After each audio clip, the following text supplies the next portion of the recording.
Shalom, selamat pagi jemaat dikasih Tuhan. Kita kembali beribadah melalui Mesbah Keluarga. Saya percaya Bapak Ibu Saudara sudah memuji, menyembah Tuhan, sudah berdoa bersama dengan orang-orang terkasih. Dan saatnya kita akan bersama-sama menerima sabda firman Tuhan. Dan sebelumnya, mari kita akan berdoa terlebih dahulu. Bapa di surga, terima kasih pagi ini Tuhan. Kami menaikkan segala pujian, hormat, syukur kami kepadamu. Dan biarlah Tuhan Engkau diagungkan, Engkau dipermuliakan melalui hidup kami. Dan saatnya Tuhan setelah kami bersama-sama dengan orang terkasih memuji menyembah-Mu, kami juga merindukan sabda firman-Mu. Urapi kami semua ya Tuhan, urapi hamba-Mu dan kami semua yang menyaksikan tayangan ini. Biarlah kebenaran firman Tuhan disingkapkan dan dinyatakan.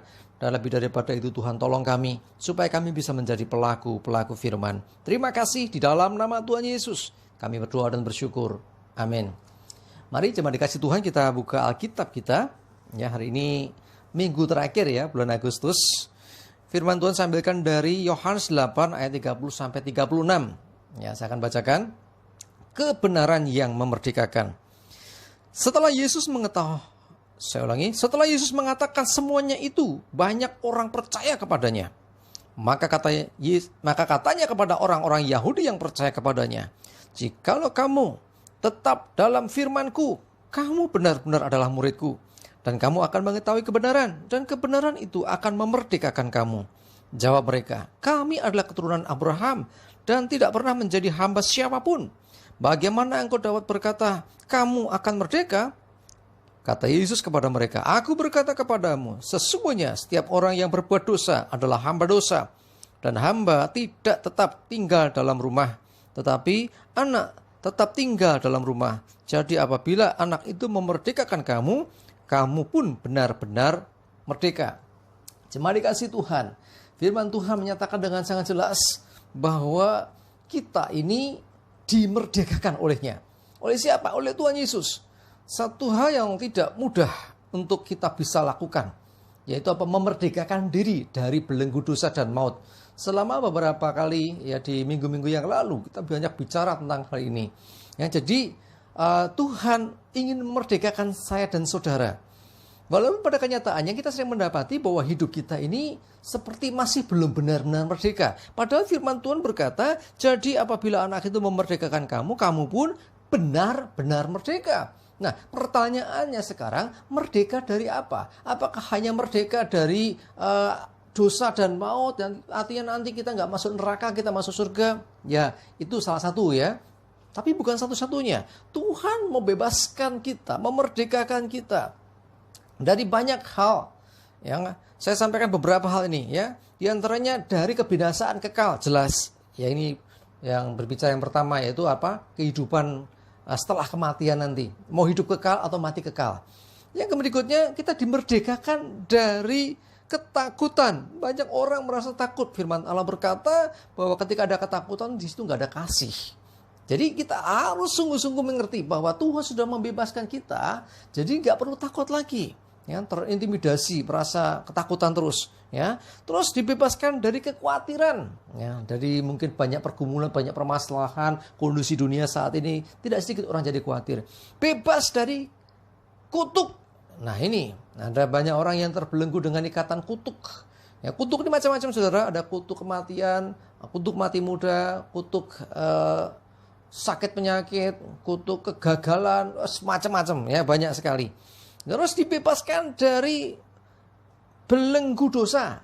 Artinya apa? Kalau tadi diselamatkan, tapi belenggu dosa ini ikatan dosa. Yang mana orang sudah terima Yesus, sudah bertobat, tapi masih saja jatuh. Masih mudah jatuh lagi. Itu berarti masih ada ikatan yang harus dilepaskan. Dan Tuhan mau memerdekakan orang-orang yang percaya kepadanya.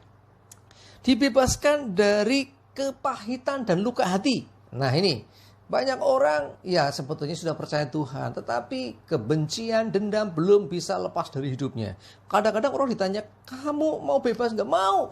Tetapi ketika dilayani untuk dilepaskan, ternyata nggak mudah untuk bisa melepaskan. Karena kunci utamanya adalah melepaskan pengampunan. Nah, kadang-kadang susah untuk mengampuni. Dia yang salah, dia yang duluan. Nah itu yang membuat orang menyimpan luka atau mungkin istilahnya kepahitan dalam dirinya. Tuhan juga membebaskan itu dari hidup kita. Kalau ada saudara yang menyaksikan tayangan ini, ya itu aku banget. Aku sedang jengkel, aku sedang kecewa, aku benci sama si A, si B. Saudara, aku dikasih Tuhan. Tuhan mau bebaskan itu dari saudara. Tetapi kalau kita nggak mau terbuka, ingat Tuhan tuh memberikan free will, kehendak bebas. Kalau engkau tetap saja pegang itu luka, alasannya aku nggak mau, aku nggak bisa, itu terlalu susah untuk dilakukan. Saudara dikasih Tuhan. Berapa banyak kesalahan kita, berapa besar dosa kita kepada Tuhan. Tuhan mau kau mengampuni, Tuhan mau kau melepaskan. Kenapa ada orang lain yang bersalah kepada kita, orang lain yang mungkin istilahnya berdosa terhadap kita, kita nggak mau lepaskan pengampunan. Makanya doa Bapa kami jelas mengatakan, ya, di sana dikatakan ampunilah kesalahan kami seperti kami mengampuni orang yang bersalah kepada kami. Jadi artinya kalau saudara nggak mengampuni juga tidak terima pengampunan. Ya, hati-hati saudara, jangan terjebak di sini ya. Terus bebas dari keputusasaan. Tuhan mau bebaskan karena apa? Tuhan memberikan kepada kita hari depan penuh pengharapan. Jangan kita jadi orang yang putus asa karena baru mengalami kegagalan, mungkin baru mengalami kerugian, mungkin baru mengalami ya kurang beruntung, ya baru istilahnya sial. Terus akhirnya kita wah sudahlah putus asa. Stop saudara, jangan putus asa. Percayalah ada Tuhan yang mau membebaskan kita dari putus asa karena Tuhan janjikan hari depan penuh pengharapan. Ingat, dia membuat segala sesuatu indah pada waktunya. Kalau sekarang belum indah, ya belum waktunya. Terus kerjakan, terus ikuti prosesnya. Kita pasti bisa melewatinya. Kita pasti bisa mengalami kemenangan di kemudian hari. Ya, bebas dari apa? Dari kesialan. Nah ini, sial mulu. Hidupku kok sial, kok nggak beruntung mulu. Kalau seperti itu sudah datang pada Tuhan. Datang merendahkan diri di hadapan Tuhan. Buat pengakuan, Tuhan ini hidupku gak ada yang kusembunyikan lagi. Aku gak mau pura-pura Tuhan. Aku mau dipulihkan. Saudaraku, inti dari semua pembebasan yang dilakukan Tuhan Yesus itu atas hidup orang percaya, ya seperti dikatakan firman-Nya tadi, bahwa kalau kamu tetap dalam firman-Ku, kamu benar-benar murid-Ku. Ya, murid artinya terus belajar. Ya, kita harus belajar terus. Dan dikatakan, dan kamu akan mengetahui kebenaran. Jadi kalau kita dalam Tuhan, kita akan ngerti kebenaran. Oh, ternyata yang seperti itu gak benar. Oh, yang begitu tuh gak boleh, itu dosa. Ya, kemarin kalau ngikuti renungan pagi ada beberapa termasuk dalam hal kesetiaan. Oh, dalam hal perkataan, jangan menghakimi misalnya. Saudaraku dikasih Tuhan, kalau kita tahu itu nggak benar, segera tinggalkan. Karena kalau engkau tinggal dalam kebenaran, engkau akan tahu mana yang benar, mana nggak benar. Lebih daripada itu, ya bukan hanya pengetahuan saja. Kalau saudara baca firman Tuhan, menghidupi firman, artinya merenungkan setiap hari firman Tuhan, engkau memang akan menambah pengetahuan kita akan kebenaran firman-Nya. Tetapi nggak cukup sampai di situ. Nggak cukup kita tahu. Firman Allah berkata, selanjutnya adalah apa? Dan kamu akan mengetahui kebenaran, dan kebenaran itu akan memerdekakan kamu. Jadi memerdekakan kita. Jadi kebenaran itu akan terjadi nyata dalam hidup kita. Artinya sebetulnya kita dibawa untuk mengalami atau menghidupi firman Tuhan dalam perilaku kita, dalam kehidupan sehari-hari. Ini, jadi dulunya kita nih, ya urutannya ya, kita orang berdosa, ya kan, terus kita akhirnya percaya kepada Tuhan. Firman Tuhan berkata, jikalau kamu tinggal dalam firman-Ku, oke, kita hidupi firman-Nya, kita akhirnya dijadikan muridnya. Kamu benar-benar adalah murid-Ku. Murid Tuhan adalah setiap orang yang mau terus belajar, ya, belajar akan kebenaran firman-Nya. Setelah itu akan damainya pengetahuan. Kamu akan mengetahui kebenaran, artinya pengetahuan kebenaran semakin banyak kita terima. Tetapi nggak hanya sampai di situ, dan kebenaran itu akan memerdekakan kamu, membebaskan kamu. Ya, bebas dari kebinasaan, bebas dari kutuk, bebas dari ketakutan, bebas dari kekhawatiran, bebas dari keputusasaan, bebas dari rasa bersalah, bebas dari kesialan, bebas dari belenggu dosa dan apa saja yang membuat kita tidak merdeka. Tuhan mau memerdekakan. Firman-Nya berkata, jadi apabila anak itu memerdekakan kamu, kalau Yesus memerdekakan kamu, maka kamu adalah benar-benar merdeka. Jadi bukan pura-pura, sungguh-sungguh merdeka. Kita banyak menyaksikan mungkin ya di tayangan-tayangan televisi atau di YouTube atau di mana ya, mujizat masih terjadi. Dan betul, itu bukan kepura-puraan, saudara. Banyak orang mengalami sungguh. Yang ditayangkan itu jauh lebih sedikit dari realita kenyataan. Ya, sekali lagi saya katakan, kebenaran ini enggak cukup hanya jadi pengetahuan, tetapi kebenaran ini akan memerdekakan kita. Ya, jadi kita artinya di bawah Tuhan mengalami sendiri kuasa firman, kuasa kebenaran firman Tuhan, sehingga hidup kita jadi orang-orang merdeka. Saudara dikasih Tuhan, Nggak cukup hanya sampai di situ, saudara. Ya, nggak cukup hanya engkau dimerdekakan. Karena orang yang sudah dimerdekakan, ya sekali lagi saya sampaikan beberapa minggu yang lalu, iblis tidak akan dengan mudah melepas saudara. Saudara itu aset berharga bagi iblis. Kita ini aset berharga. Iblis berjuang habis-habisan bagaimana supaya memenangkan kita. Tanda kutip ya. Iblisnya gitu. Dan Tuhan mengasihi kita. Dan Tuhan tidak merelakan kita binasa. Sehingga Yesus datang ke dunia. Itulah sebetulnya maksudnya apa? Merempas kita, membebaskan kita dari belenggu dosa, dari belenggu maut, dari kuasa kegelapan, supaya kita jadi orang yang merdeka. Saudaraku dikasihi Tuhan, kalau seperti itu saja, ya, orang yang sudah merdeka, godaannya tetap masih banyak. Ya, makanya kita mendapati ada banyak orang yang sudah katanya bertobat, tetapi kok jatuh dosa lagi. Ada begitu banyak orang punya kesaksian yang luar biasa. Oh, dulu saya orang berdosa, kenal Tuhan Yesus, diselamatkan. Nggak lama kemudian jatuh lagi. Dosa lagi, hidup dalam dosa lagi. Jemaat dikasih Tuhan, saya mau sampaikan. Tuhan tidak ingin saudara mengalami kehidupan yang demikian. Tuhan nggak ingin saudara jatuh, bangun terus. Tuhan ingin setelah kau bangun, bangkit, berdiri, berlari di dalam Tuhan. Jadi jangan jatuh lagi. Ya, jadi nggak enak jatuh bangun capek saudara, ya nggak? Nah itu mari ya kita mesti sadari ada hal yang penting yang kita mesti tangkap. Tuhan mau kita berkemenangan. Amin. Ya 2 Korintus 3 ayat 17. Saya bacakan 2 Korintus 3 ayat 17. Sebab Tuhan adalah roh. Ya, yes. Dan di mana ada roh Allah, di situ ada kemerdekaan. Perhatikan. Tuhan adalah roh, dan di mana ada rohnya Allah, rohnya Tuhan, di situ ada kemerdekaan. Amin.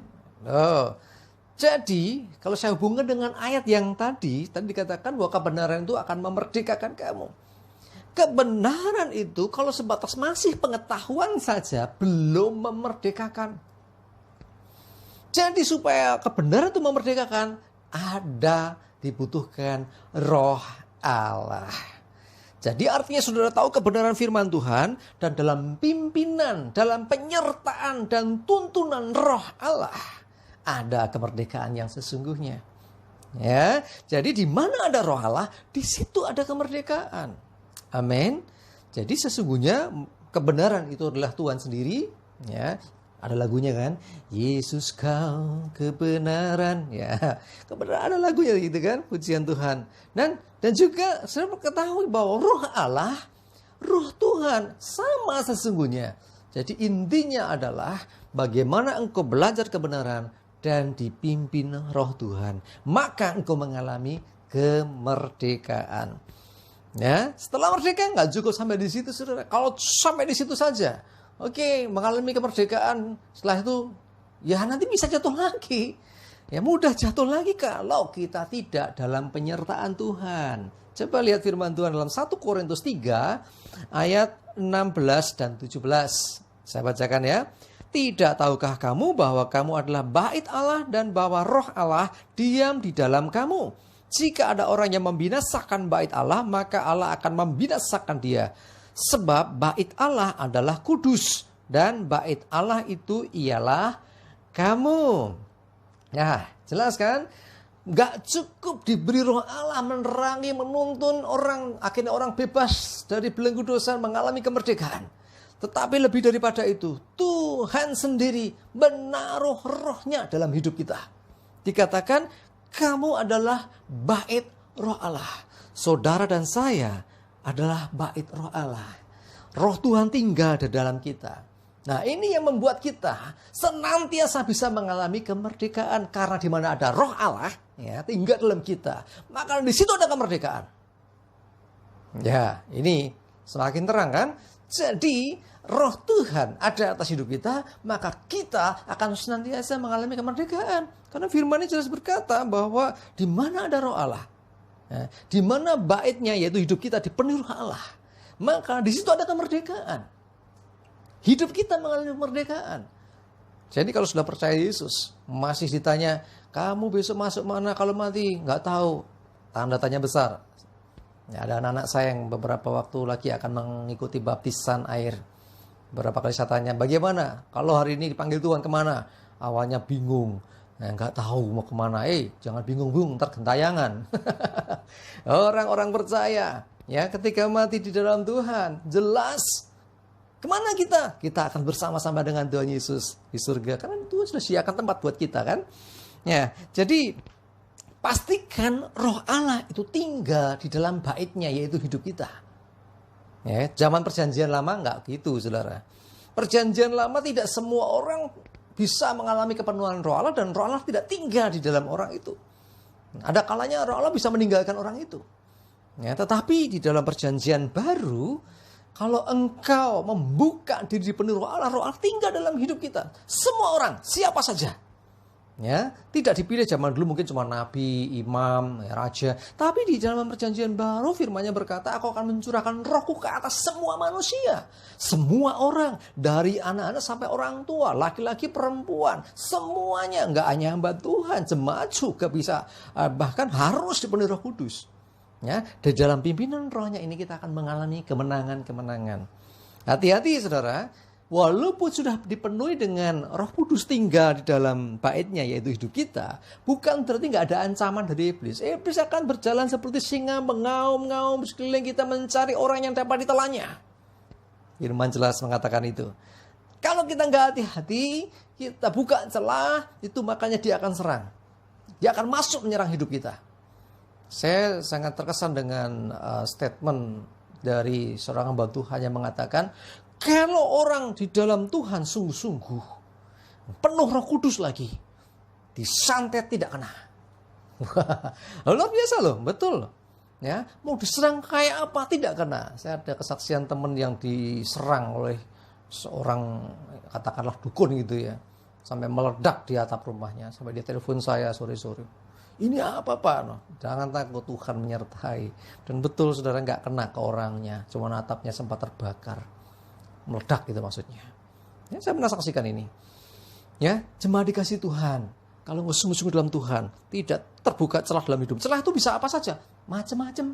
Ya, celah itu bisa macam-macam. Celah itu bisa berupa keraguan, ya, tidak percaya, bisa mendua hati, ya percaya Tuhan, tapi tau nggak kayak kok neng apa, neng wit gede kono kok dadi saiki tambah makmur uripe, kayaknya bener juga ya. Ke orang pintar juga kayaknya juga bisa bantu ya. Sama beritahu saudara, orang yang mendua hati tidak tenang hidupnya, tidak bisa dia terima Tuhan. Ya, satu saja, Yesus Tuhan dan Juru Selamat kita. Amin ya. Ya, celah itu bisa tadi keraguan, mendua, bisa juga pahit hati, kecewa. Ya, kalau kecewanya sama orang yang istilahnya jahat sih, masih mending gitu loh. Itu pun tidak boleh ya, tidak boleh, maaf, bukan mending. Tidak boleh, karena firman Tuhan mengajarkan untuk mengasihi musuh. Tapi lebih lagi, kecewa sama orang yang dekat dengan kita. Orang tua kita misalnya, saudara kita misalnya, pasangan hidup kita misalnya, tetangga kita, atau siapa saja. Saudaraku, itu bisa celah. Iblis bisa masuk dengan mudah ketika ada celah. Ayo segera sadari itu, tutup celah itu. Ya, kalau celah itu berupa kebencian, ganti dengan kasih. Ya, ganti dengan kasih. Jadi pastikan diri kita itu berani menyatakan dan melepaskan kasih. Ya, oke. Itu ya. Jadi kalau kita tangkap pesan hari ini, kita bisa ngerti bahwa sesungguhnya Tuhan memerdekakan kita, tetapi setelah merdeka, iblis tidak tinggal diam. Ya, sekalipun orang berkata, aku sudah penuh Roh Kudus, aku sudah banyak melakukan mujizat, aku sudah pelayanan luar biasa. Saudaraku yang dikasihi Tuhan, tidak cukup.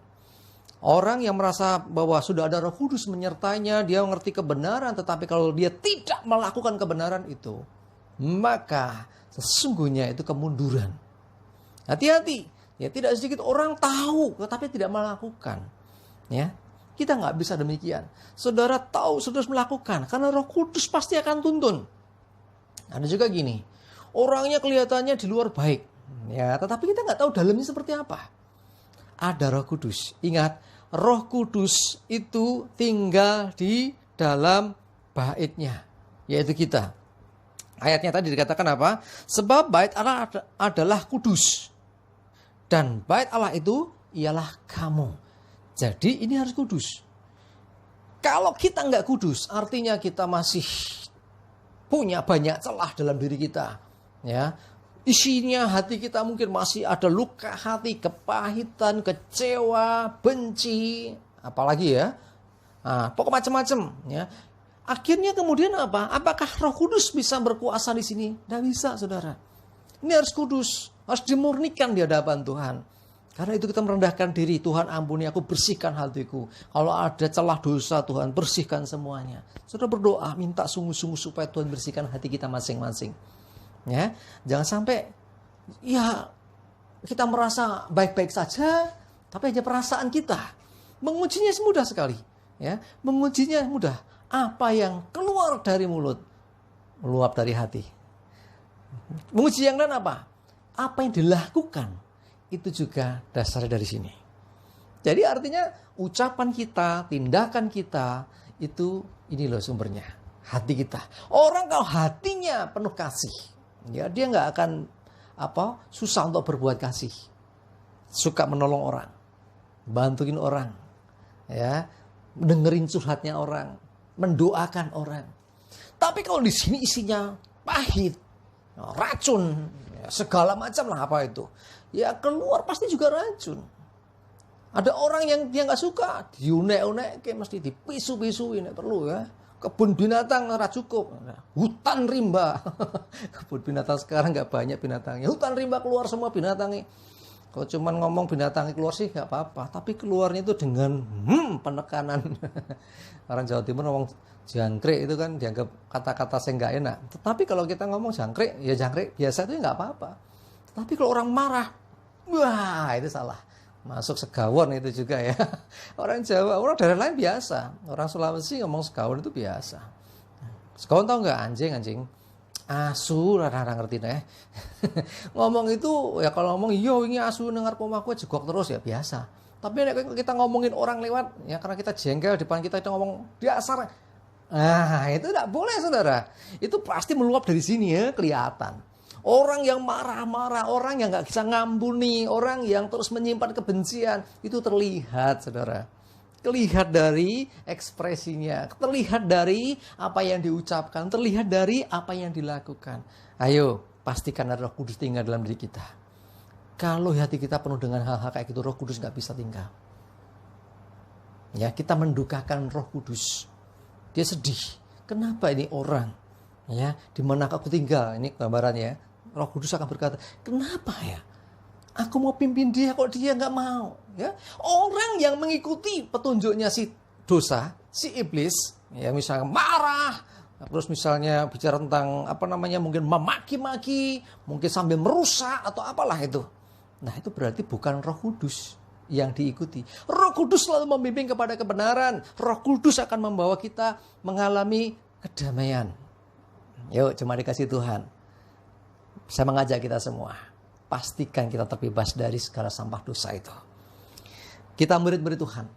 Kita akan terus tambahkan pengetahuan oleh Tuhan. Mengetahui kebenaran. Jadi banyak pengetahuan kita tahu. Tapi lebih daripada itu, kebenaran itu akan memerdekakan kita. Di mana ada Roh Allah yang menyertai kebenaran, wah kita ikuti kebenaran, dipimpin Roh Allah, maka orang itu mengalami benar-benar kemerdekaan. Bahkan lebih daripada itu, Tuhan taruh Rohnya tinggal dalam baitnya, yaitu hidup kita. Sehingga setiap waktu ada Roh Kudus bersama kita. Dia akan pimpin kita. Coba dengarkan dia. Saat saudara dalam kebimbangan, saat saudara dalam kebingungan, apa yang harus kulakukan? Apa yang harus kubuat? Tanya Roh Kudus. Tuhan benar nggak ya aku lakukan? Kalau salah segera minta ampun. Dan terus minta pimpinan Roh Kudus. Dia berbicara dalam hati kita. Dia akan meneguhkan. Dia akan menguatkan. Dan menolong kita semua. Amin. Kita berdoa. Bapa di surga, terima kasih Tuhan. Kami bersyukur hari ini. Kami diingatkan kembali bahwa kami orang-orang yang dimerdekakan. Tapi lebih daripada itu Tuhan, Engkau menaruh Roh Kudus-Mu Tuhan tinggal dalam hidup kami. Sehingga kami senantiasa bersama dengan Roh Kudus. Dan di mana ada Roh Kudus, di mana ada Roh Allah, di situ ada kemerdekaan. Kami berdoa Tuhan, jadikan kami lebih daripada pemenang. Kami tahu iblis dengan kuasa dosanya mencoba menyeret kami kembali jatuh dalam dosa. Tetapi kami percaya roh yang ada pada kami lebih besar dari roh dunia ini. Kuatkan kami, mampukan kami ya Tuhan, untuk kami hidup dalam kebenaran dan melakukan kebenaran. Dan semuanya kembali, biarlah hormat dan kemuliaan Tuhan dinyatakan melalui hidup kami. Terima kasih ya Tuhan. Mau berdoa menyerahkan seluruh jemaat-Mu dan umat-Mu dan siapapun yang menyaksikan tayangan ini. Engkau menjamah hati mereka, Engkau memberkati mereka. Berikan mereka kekuatan, sebab mereka lebih daripada pemenang. Bahwa mereka semuanya, kami semuanya yang sudah hingga dalam Engkau, kami sudah dimerdekakan. Kami tidak perlu menanggung lagi ketakutan, kekhawatiran, kepahitan, kutuk dan segala macamnya. Semua dilepaskan dan kami dimerdekakan dari semua itu di dalam nama Tuhan Yesus. Terima kasih, kami serahkan juga Tuhan bangsa negara kami yang terus berjuang untuk mengatasi corona. Tuhan tolong sehingga segera ditemukan vaksinnya dan segera bisa bangsa ini terbebas dari wabah corona. Kami berdoa menyerahkan seluruh umat-Mu dimanapun berada. Berkati sertai lindungi, jauhkan dari virus corona, aman, sehat, selamat dalam lindungan Tuhan. Dan berkat Tuhan juga menyertai. Terima kasih Bapa, terima kasih Tuhan. Terpujilah nama-Mu di dalam nama Tuhan Yesus. Biarlah rahmat dan berkat-Nya, perlindungan dan pemeliharaannya menyertai kita sekalian saat ini dan sampai selama-lamanya. Dalam berkat nama Tuhan Yesus Kristus. Amin. Semoga dikasih Tuhan. Ayo semangat terus, maju terus di dalam Tuhan. Tuhan Yesus memberkati kita semua. Amin.